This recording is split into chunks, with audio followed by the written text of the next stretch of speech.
श्री शिवाय शुभम दोस्तों, जैसे कि दोस्तों आप सब जानते हो कल है बुधवार का दिन और बुधवार के दिन पड़ रही है एकादशी तिथि, जिसे हम कामिका एकादशी के नाम से जानेंगे। दोस्तों आपको बता दें कि एकादशी तिथि की शुरुआत 30 जुलाई को मंगलवार के दिन शाम के 4:44 पर, इसका जो समापन है 31 जुलाई को यानी कि बुधवार के दिन 3:55 पर हो जाएगा। तो दोस्तों एकादशी तिथि का जो व्रत रखा जाएगा वो 31 जुलाई यानी कि बुधवार के दिन रखा जाएगा। पूज्य गुरु जी प्रदीप मिश्रा जी ने एक विशेष उपाय बताया जो आपको स्वेदा वाला करना है। यदि आप इस उपाय करते हो ना दोस्तों, तो आपकी जो भी मनोकामना होगी भोले बाबा माता पार्वती आपकी मनोकामना बिना मांगे ही पूरी कर देंगे। तो पूज्य गुरु जी कथा को सुनकर उपाय को अच्छे से समझाने का प्रयास करेंगे। तो आइए दोस्तों जानते हैं उपाय कैसे करना है। दोस्तों पहला जो उपाय है वो है मनोकामना पूर्ति के लिए। यदि आपकी कोई विशेष मनोकामना है धन को लेकर, व्यापार को लेकर, नौकरी को लेकर, तो आप इस उपाय को अवश्य कीजिए। इस उपाय करने के लिए आपको 1 लोटा जल लेना है तांबे के पात्र में, और 1 लोटा जल लेकर आपको चले जाना है शिव जी के मंदिर में। शिव जी के मंदिर में जाकर सबसे पहले आपको उत्तर की तरफ मुड़कर खड़ा और लोटे का जल आपको शिवलिंग के ठीक ऊपर श्री शिवाय नमः कहते समर्पित कर देना है। उसके बाद दोस्तों आपको वहीं पर बैठ जाना है, या तो आसन लगा कर बैठ जाइए, नहीं तो आप वैसे ही बैठ जाइए। बस आपको एक नाम को 3 बार बोलना है, स्वेदा स्वेदा स्वेदा। बस आपको इस नाम को 3 बार बोलना है और इस नाम को बोलकर आपको अपने घर पर आ जाना है। दोस्तों मनोकामना नहीं बोलनी है, इस बात का विशेष ध्यान रखना, क्योंकि स्वेदा जो नाम था ना पार्वती माता की नानी का नाम था। जो भी इस नाम को भगवान बोले ना तो माता पार्वती के सामने बोलते हैं, उसकी जो भी मनोकामना होती है बिना मांगे ही पूरी हो जाती है। तो करके देखिएगा दोस्तों, बहुत ही अचूक अनोखा उपाय है। अब जानते हैं दोस्तों अगले उपाय के बारे में। दोस्तों अगला जो उपाय है वो है, अगर आपकी कोई मनोकामना है धन को लेकर, व्यापार को लेकर, नौकरी को लेकर, तो आप इस उपाय को अवश्य कीजिए। इस उपाय को करने के लिए आपको 1 लोटा जल लेना है तांबे के पात्र में, साथ ही आपको लेने हैं 5 कने के फूल जो पीले कलर के होते हैं ना, वो आपको लेने हैं।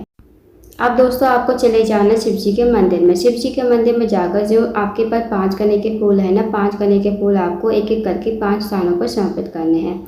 सबसे पहला जो स्थान है वो है गणेश जी का स्थान।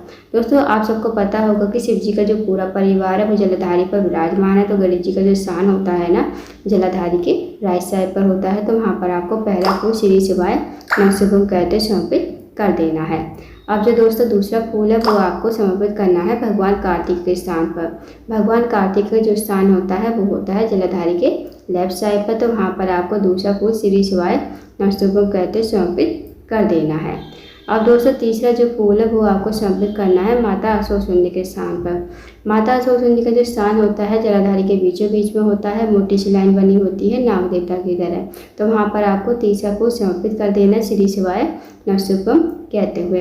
और दोस्तों आपको चौथा फूल समर्पित करना है माता पार्वती के हस्तकमल पर।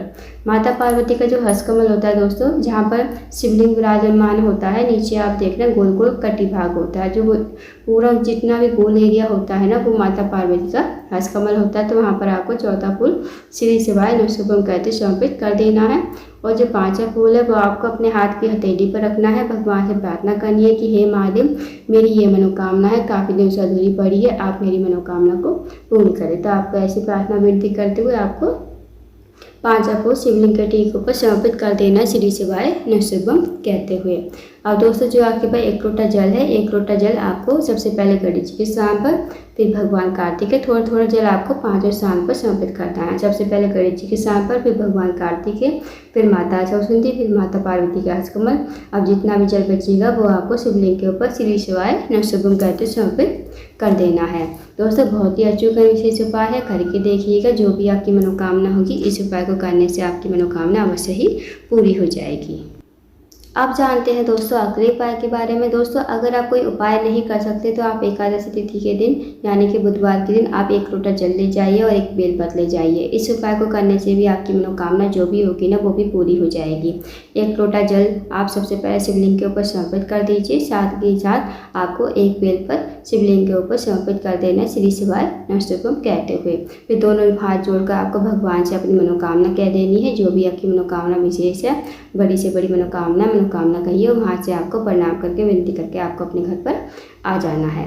अब दोस्तों आप सबको पता होगा कि एकादशी तिथि यानी कि 10वीं तिथि से ही हमें चावल नहीं खाने चाहिए। द्वादशी तिथि वाले दिन हमें चावल खा कर ही व्रत तोड़ना चाहिए। ये तो आप सबको पता होगा। तो दोस्तों ये थे कुछ विशेष उपाय जो आपको एकादशी तिथि के दिन करने हैं। इन उपाय को अवश्य कीजिएगा। अगर आपको जानकारी पसंद आई हो, वीडियो को लाइक करें, शेयर करें, चैनल को जरूर सब्सक्राइब करें। कमेंट बॉक्स में श्री शिवाय शुभम हर महादेव जरूर लिखें।